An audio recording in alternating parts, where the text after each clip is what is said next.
Good evening and welcome to the Dexter Community Schools Board of Education meeting. This is a meeting of the Board of Education in public for the purpose of conducting the school district's business and is not to be considered a public community meeting.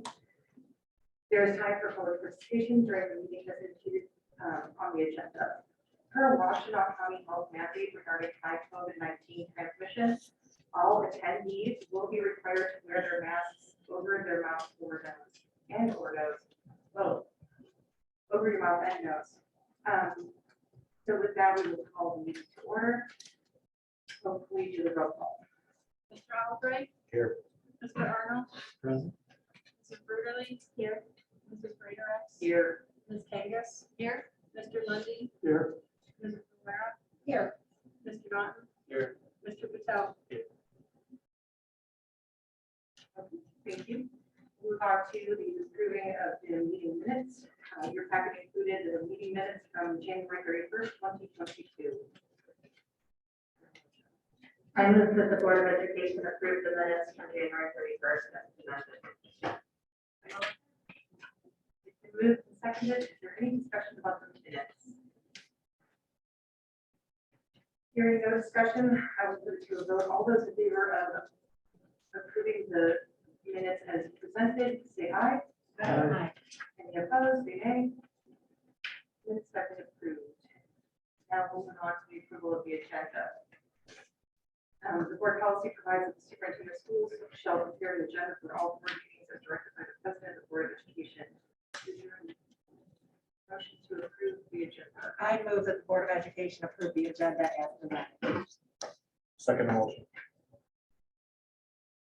Is the room seconded? Is there any discussion? Hearing no discussion, we will put it to a vote. All those in favor of approving the agenda, say aye. Aye. Any opposed, say nay. Hearing no nays and all yeas, we shall approve the agenda. Next, we're going on to the school presentations. There are none tonight, so we'll do public participation. Each speaker is allotted a maximum of 5 minutes for a total of 30 minutes unless otherwise notified. At this point in the meeting, those interested in making public comment step to the podium to speak. If there are more, there are several speakers. We'll try to divide the time equally, and each speaker will be asked to announce their name and their district of residence and indicate if they represent an organization or agency. No person may speak more than once on the same subject during the meeting. If you wish to receive a response from the board or the superintendent, there are green sheets located at the entrance of the boardroom. If you would like to fill that out and share a response. If you would like to step up and maybe would like to speak. Hi, my name is Dexter BOE. The reason I'm here today is because Chelsea, Selena, and Mylan have scheduled a meeting that is required for the ESSER III funds to discuss with parents learning loss. A friend of mine has been in touch with Ben DeGrow, head of education policy at the Mackinac Center, and he's really walked us through this funding. Unlike ESSER I and ESSER II, ESSER III funds have the stipulation that 20% of these dollars must go to learning loss. That is not to say that 100% can't and probably should go to the educational loss our students have suffered, but 20% must. The conditions and guidelines of these funds from both Federal Department of Education and Michigan Department of Ed states that there must be meaningful consultation with stakeholders, meaning parents and students. I know there was a call 2 weeks ago on the Michigan Department of Education schools were told that just having a survey is superficial at best and should be accompanied by another form of meaningful consultation. So my questions for you are, as per the required meaningful consultation, what forums have you set up or planned as a consultation with parents and students before February 15th? Has this meeting been communicated well with Dexter parents? And if you have already set your plan to the Michigan Department of Education, can you share it with the community? Understanding that our children have been through so much in these last few years, being good stewards of this money is not only your job, but your responsibility to students, teachers, and the community. These are issues that are plaguing our next generation. Students don't want to be successful or do not want to be not successful or unable to understand because they are so far behind. This leads to behaviors that educators have not seen in the classroom ever. And the root cause of that is dealing with the learning loss instead of chasing the symptom of this academic slide. I know there are other underlying issues many students face, but these monies must address learning loss. I want to caution Dexter from using these funds for anything other than a bonus pool of money that is temporary. Hiring full-time teachers, if you can find them, is not what the learning loss provision is for. It is for contracting help for academic support, like a tutor, to help with educational needs in the short term. Basically, to catch our students up that have suffered academic loss. So I'll leave my brief form up here, but I look forward to your response.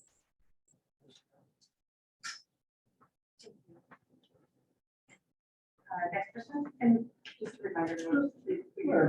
Chris, you should answer that. Obviously, she didn't get a chance to review this. Yeah, we did, the application was due December 15th. The February 15th is for those that didn't fill it in on time. Dedicated meeting though? for- Yeah, we held a forum on November 4th. But you didn't tell anybody that it was for discussing learning loss? I'm sorry. I didn't find any- I'm sorry. I'll wait till superintendent reports. That's Okay. fine. Okay, hi, my name is Carissa Keller. It is also my understanding that in order for Dexter Community Schools to receive the ESSER III funds, districts are to provide an opportunity to all stakeholders to give input and ask questions about the plan. My understanding also is that 20% of the funds for the ESSER III are to be utilized to recoup learning loss from the COVID-19 pandemic. So it is imperative that Dexter Community Schools involve parents and taxpayers to discuss just how the remaining 80% of the money is to be used. How will this district be held accountable? It's also my understanding that the deadline to file the plan for the ESSER III funds is February 15th. Please advise when the meeting for transparency will take place. Or will this district forfeit the funds due to not following protocol of including all stakeholders in the discussion of the plan for ESSER III funds? Or has this district already submitted a plan without giving an opportunity for all voices of concerned parents, teachers, and taxpayers to be heard? Or has this, and if so, where's the plan? Or are you counting the state of district Zoom meeting back in November as your transparent meeting for parents and teachers to give their input for the latest plan, the ESSER III funding? If so, that is not full disclosure. That is positively deceitful, period. Do you think parents will just go along with this and be okay with that? Not notice? This is unacceptable and it is wrong. And I truly believe you know it, but hope that parents will just shut up, sit back, and do as they are told. I'd like to add, it is also my understanding that mask wearing does not have to be tied to receiving the ESSER III funds. Does this district plan to still plan to tie these two together and keep our students in masks for money? Is mask wearing written into the plan for the ESSER III? This is positively unfathomable at this point. Entering into the third year of this madness, we often hear, oh, the kids will be fine, they're resilient. Of course they are resilient to a point. Until we are all resilient, until we are stretched too thin, no longer resilient, and eventually break. I often hear, oh, but the kids don't mind wearing a mask. Yes, because we have good kids in Dexter who follow the rules, they obey what parents and teachers say. That's a good thing that we've all taught our kids to be respectful. So it is our job as adults to end this mask madness and theater for them. I ask that mask wearing not be tied to the ESSER III funds. There's still time to make those changes. When we look back at the pandemic, I think it will be clear that our children have been betrayed. They've had to endure the heaviest of this burden. It is time for a return to normalcy, put an end to this mask madness for the sake of our kids' mental, emotional, and physical health. Get your politics off my kids' face. Thank you for your time.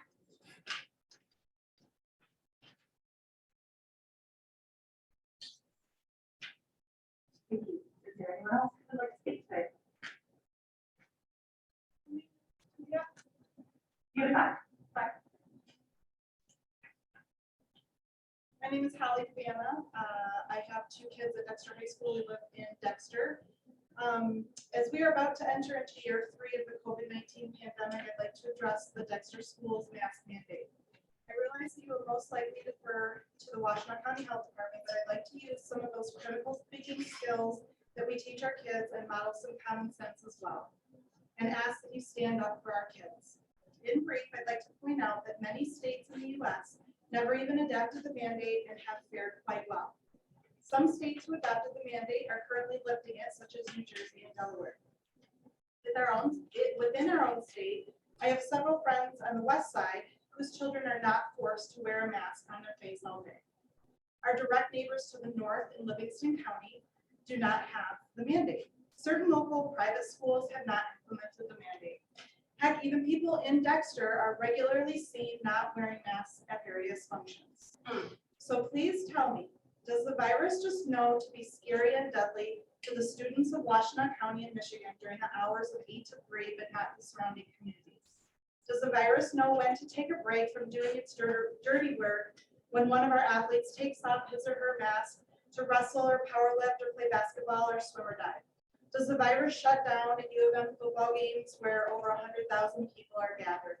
Does the virus take a break at our social gatherings when everyone in this room knows that people are not masking 100% of the time? And they shouldn't have to.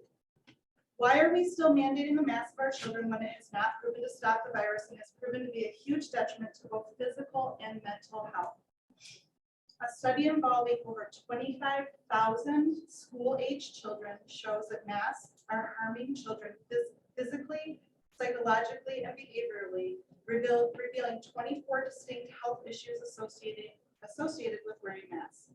The health issues and impairments observed in this study were found to affect 68% of masked children who are forced to wear a face covering for an average of 4.5 hours per day.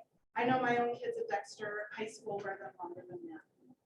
The study also includes 17,854 health complaints submitted by parents. That's over 17,000. Some of the health issues found in the study include increased headaches, 53%, difficulty concentrating, 50%, drowsiness or fatigue, 37%, malaise, 42%, and nearly a third of children experience more sleep issues than they had previously, and a quarter of children developed new fears. Though these results are concerning, the study also found that 29% of children experience shortness of breath, 26% experience dizziness, and hundreds of the participants experiencing accelerated respiration, tightness in chest, weakness, and short-term impairment of consciousness. My own son has developed a severe allergy in his eyelids that has not gone away with heavy steroids. Who fights eye allergies in the winter? I believe it is due to the mask. In a Baylor College of Medicine article, according to the CDC, teenage emergency room visits for suicide attempts increased significantly during the pandemic, with a 50% rise in cases in females and 4% in males.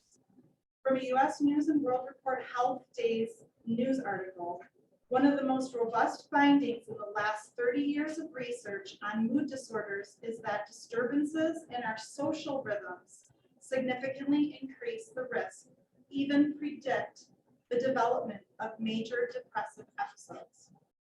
I implore you to allow students to choose whether or not they wear a mask during the school day.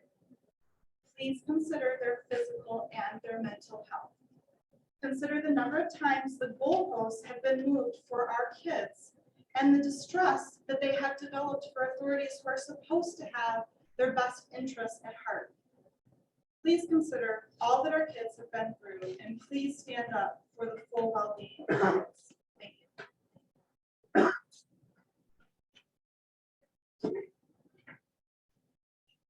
Hello, Kevin Creech. So, school and you, even at the beginning of the meeting, I'd like to quote the Washtenaw County Health Department directive to wear masks. Our governor signed into law, Public Act number 87. This doesn't affect you, but it does affect the Washtenaw County Health Department. The director or a local health officer shall not issue or enforce any orders or directives that require an individual in this state who is under the age of 18 to wear a face mask or face covering.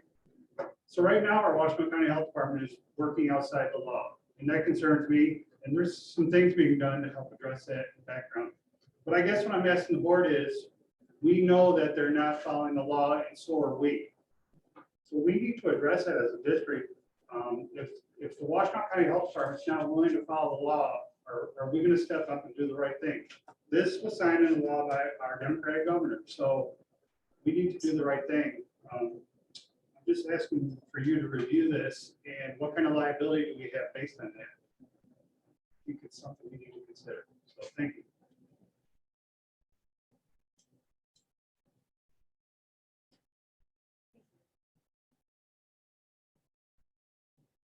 Is there anyone else who wishes to speak? Move on to our administrative and board updates. Question or comment?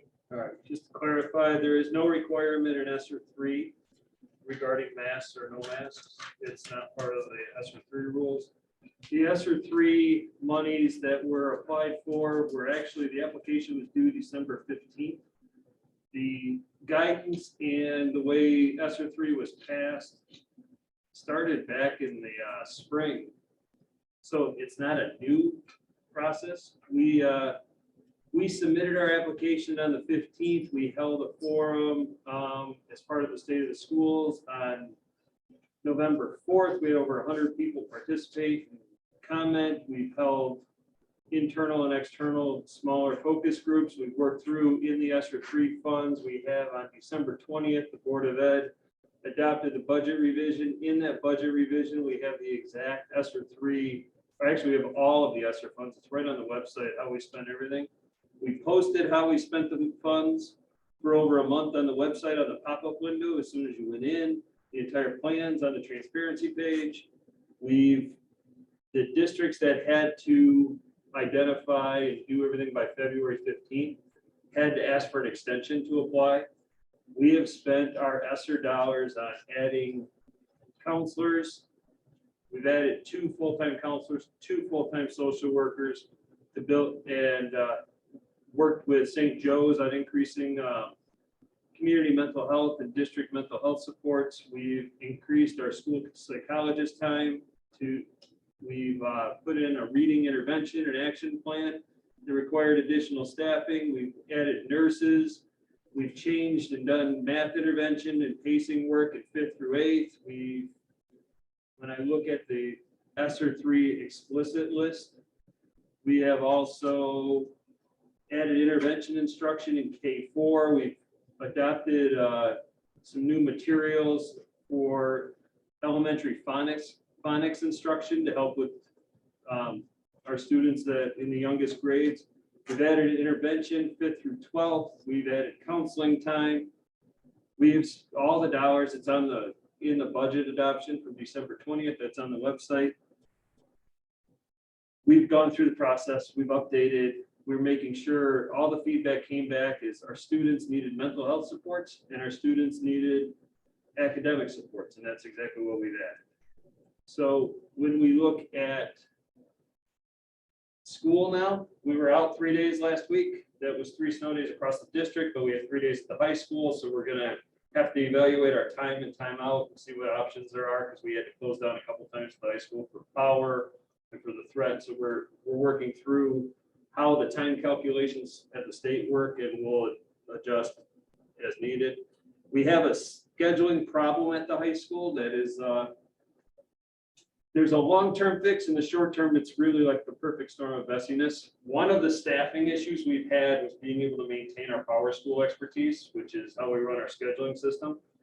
And we've had significant turnover in that area. We were able to hire someone back who started like 2 days before the winter break.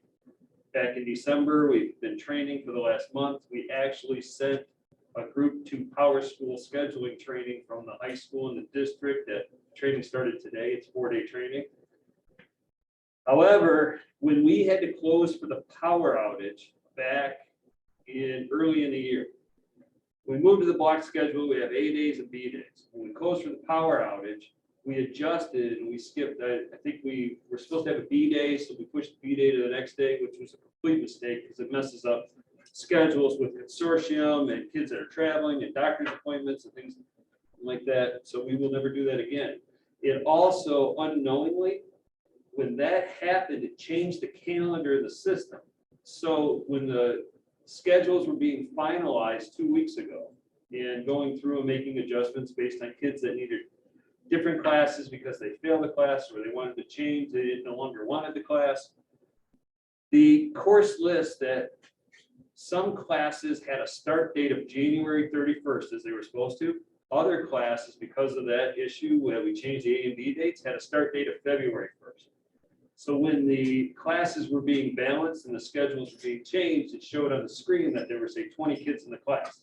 There were actually 30 or more, but some of them were scheduled as a February 1st date, and it was only showing the January 31st group. So on January 31st, we'd have 35, 40, or 50 kids show up to a class where it looked like there were 20 or 25. And again, it wasn't showing up till the February 1st accurately. And then we had a snow day on the 2nd, 3rd, and 4th.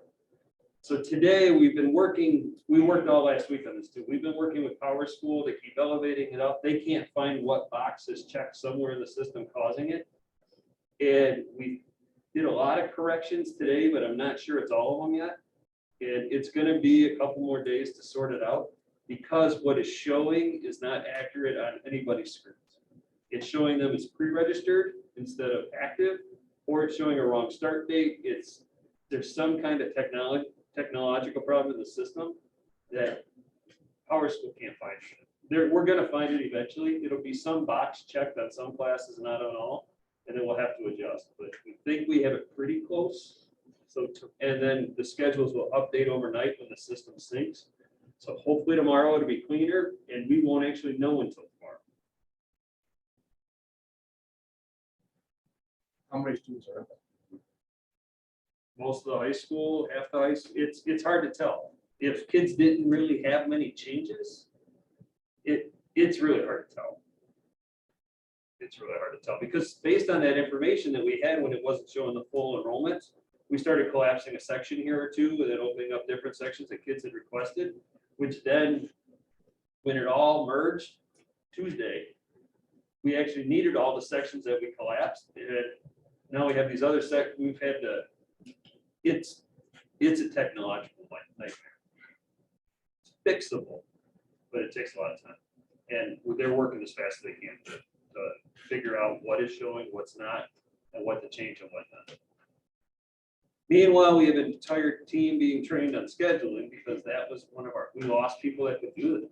They either retired or they took other jobs, not unlike any other employer. And every district has different sets of problems. This one hit us right now. Just to repeat, we started the semester on the 31st. Yeah. And they've been in school now 3 full days with mismatched schedules. Yes. When did we find out the problem? We found out the 31st, it really showed there was some kind of problem. There was a sense there was something going on, but we couldn't find it because something just nothing looked right. And then some of it showed on the 31st and it all showed on the 1st. Because the start dates, the classes don't show up until the semester actually starts. And some of the classes it wasn't even a 50-50. It wasn't even just the A day and B day classes. There's not enough of a pattern to figure out the exact problem. That's what the thinking is right now, that the only thing that makes sense that they're chasing down at this point. I guess as a parent or as if there was a kid that was infected, it would have been nice to just know last week when if we could have been quicker to. We didn't even know what the problem was until this morning was the closest that Power School got to finding out what could have caused it. All we knew is there's a problem that the schedules weren't showing. Still, sometimes it's better to know that we know there's a problem, we're not sure what we're trying to fix it versus people freaking out. Oh my God, how many kids in our class? What am I gonna do? It's related mostly to the block schedule and how whatever the case It's a is. combination of things. We've been running a block schedule at Mill Creek forever. We set it up the same way in the back. on the back end. I don't know why this did what it did. Nobody, I mean, our school's got it elevated up, they're trying to figure it out too. They work with schools all over the country, the biggest vendor for student information systems. You've never had this problem before? They've had different problems. Well, the people that we've worked with so far have it, but it'll keep working its way through. Somebody. As of 3 o'clock today, we thought it was pretty good. At 4 o'clock, we thought we'd find something else. We're meeting again tomorrow. So then in the meantime, what are students doing, teachers doing? They're going to their schedule as far as it shows. One of the issues is that Canvas, a lot of kids look at Canvas for the schedule and it doesn't sync till overnight. So sometime in the middle of the night, it'll sync again.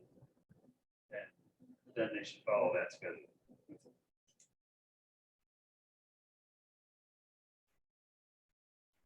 That's it. That's it? Okay, I don't have anything for my updates. 1, 2, 8.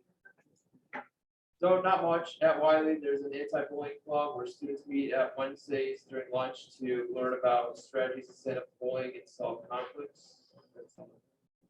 Yeah, pretty much same here. It's only about a week. So in Mill Creek, February 18th is finalized as a school-wide wellness day where they focus on mental health awareness. There will be some guest speakers and some teachers, staff just talking on mental health awareness and ways students can't deal with it. And then in the high school, still issues with that vandalization. We're trying to find a solution with that. That's still going on. And then this Thursday is the opening night for Romeo and Juliet, the play for the winter. That'll go through something. That's all. Right, we don't have anything in our consent items tonight, so we'll move on to our action items. The first action item is the Mill Creek course proposal that was introduced last week about what it's called learning differences, community leadership. This item was previously discussed at the January 31st, 2022 meeting and is presented for action this evening. I move that the board approve the proposed Mill Creek course, learning differences, leadership, law. Is there any discussion? We had a robust discussion last week. So I will put to a vote. All those in favor of approving the Mill Creek course, learning differences, leadership for fall 2022, say aye. Aye. Any opposed, say nay. It's approved. Our second action item tonight is the Copeland land contract amendment. On July 22nd, 2019, the Board of Education approved the sale of Copeland property to the Encore Musical Theater Company and authorized the execution of agreement pursuant to a land contract. It is in the district's best interest of the school district to amend the land contract to accept an additional payment to be paid 15 days after authorization of the amendment and to delay final payment on the land contract to June 30th, 2022. The first amendment to the land contract and resolution approving amendment to the land contract has been prepared by our legal team at Miller, Canfield, Paddock, and Stone. It was previously discussed at the January 31st, 2022 meeting. I move that the Board of Education adopt the attached resolution called Amendment to the Land Contract regarding the sale of the Copeland property to the Encore Musical Theater. Second. It's been moved and seconded. Is there any discussion? Seeing no further discussion, we'll put it to a vote to adopt the attached resolution called Amendment to the Land Contract regarding the sale of Copeland property to the Encore Musical Theater Company. All those in favor, say aye. Aye. Any opposed, say nay. That's been adopted. Moving on, we have our discussion items tonight, our financial narrative report. Our package includes the financial update and narrative report. Financial updates to the board provided at the close of November, March, May, and June each year. This report is through December due to the December 20th adoption of the 2021-2022 revision. Included with this financial update is a compilation of individual financial narratives that were prepared by the administrators, program directors, and department managers. This item is presented for discussion this evening.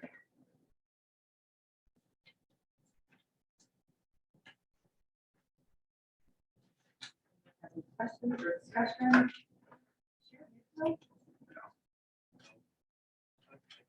Questions, do you have any?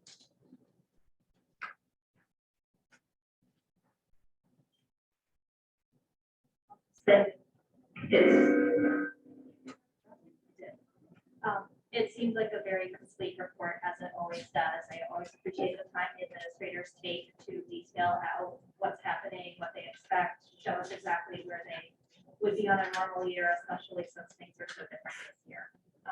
I also appreciate the specific discussion of the COVID challenges and what that has done to the different areas. So I guess I just want to express my thanks to the business office and to the administrative team for always providing us with a really complete look at where we are.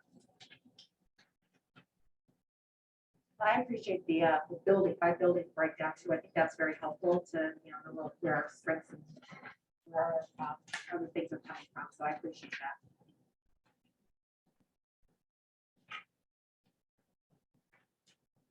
Just have one observation or question directly related to the budget. It's something about the technology that the technology group was on budget, but they were maintaining end of life cycle equipment and older equipment. While not related to the issue we were having in Power School, it does present possibilities for something down the road. What are the plans just in general to do a refresh or an update of some of our equipment? Yeah, we do have in the bond planning, we have a refresh schedule. So once we complete Series 2 work, Series 1 work that we discussed at the last meeting, once those funds are allocated, then we can sell the Series 2 bonds and begin to work on some of the technology refresh. What we look at though, we did the AT&T flip over today. Phones were down for a little bit while we did that switch over after school. We've been working through, we have a consortium amongst the counties. So Power School is housed actually at the ISD as the county purchasing and maintenance. The consortium, we have server backups, et cetera, all set up this way. So we're update what we've been working through as part of the consortium is updating some of the backbone.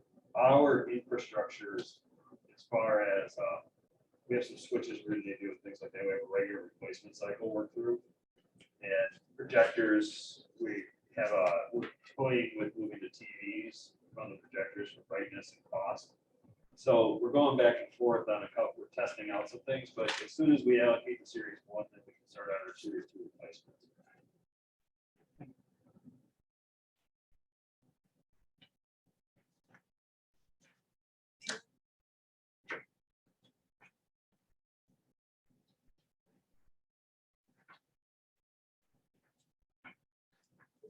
We need more discussion on our discussion item. I'll move to next item on the agenda, which is our second opportunity for public participation.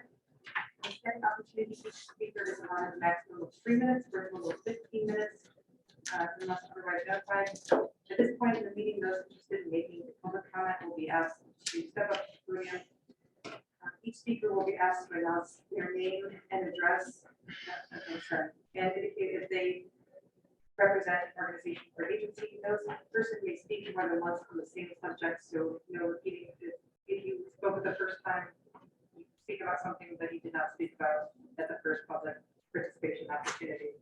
And again, if you wish to receive a personal response from the board superintendent, just filling out a green form is all you need to do. So anyone who would like to speak may speak. Step up to the podium.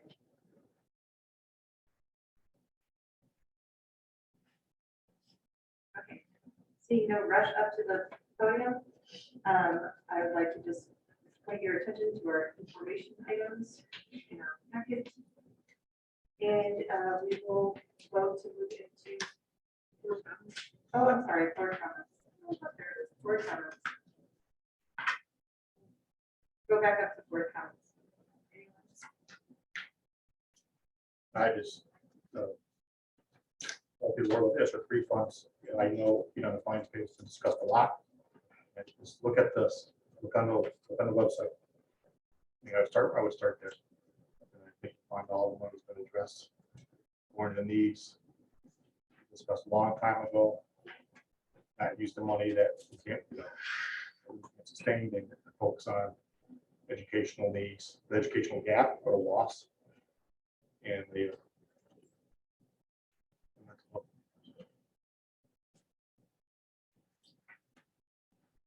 I'd like to just point out that the administration, we've done this so quickly, we already have a lot of these people already in place.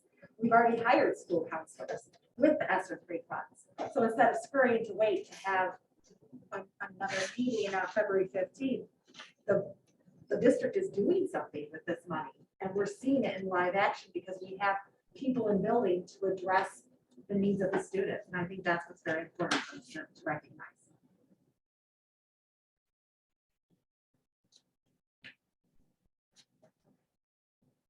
So, seeing no more board comments, we'll vote to move into closed session. Hopefully you are roll call. You need a motion? Need a motion. I move to move into closed session for the purposes of negotiations and the superintendent evaluation. Okay. Any discussion? Okay. Mr. Albright, yes. Mr. Arnold. Aye. Mrs. Ruderly. Aye. Mrs. Greaterx. Aye. Ms. Kangas. Aye.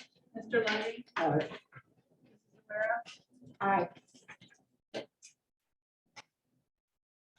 We're taking a 1 minute, 2 minute break. Yes. We'll take a 5-minute break. Okay, great.